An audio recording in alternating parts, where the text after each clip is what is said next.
ঈদের আগের দিন নৌপথে ঈদযাত্রার খবর জানাতে এবারে সদরঘাট লঞ্চ টার্মিনাল থেকে যুক্ত হচ্ছেন সহকর্মী সিফাত ফারুকী। সিফাত, সদরঘাটে যাত্রীদের ভিড় এখন কেমন দেখতে পাচ্ছেন, সার্বিক পরিস্থিতি জানাবেন। ধন্যবাদ নুজহাত।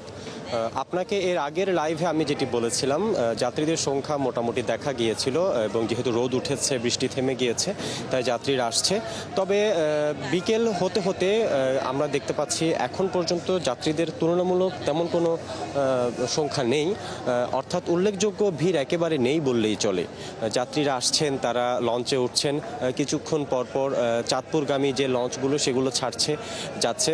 এছাড়া অন্যান্য বেশ কয়েকটি রুটের লঞ্চ এখনো পর্যন্ত প্রবেশ করেনি, যেমন বরিশালগামী লঞ্চ আছে মাত্র 3টি, চরফ্যাশনগামী 2টি, এবং আমি যে লঞ্চে দাঁড়িয়ে আছি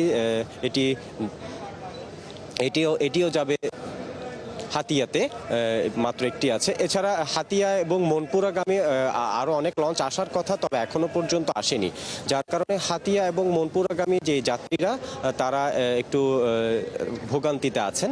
অর্থাৎ ভোগান্তি বলতে তারা অপেক্ষা করছেন কখন লঞ্চ আসবে, যেহেতু একটি দীর্ঘ যাত্রা, অনেক সময়ের ব্যাপার, সময় সাপেক্ষ বিষয়, এখনো পর্যন্ত আসেনি।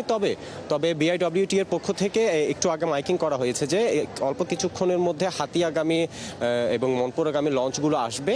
এবং উল্লেখযোগ্য আরেকটি বিষয়, এখন পর্যন্ত এমন কোনো সমস্যা আমরা লক্ষ্য করিনি। যাত্রীরা তারা যাচ্ছেন এবং আইনশৃঙ্খলা রক্ষাকারী বাহিনী তারাও এখানে আছেন, এখনো পর্যন্ত কোনো সমস্যা হয়নি, নিরাপদে যাত্রা হবে এটিই প্রত্যাশা। নুজহাত।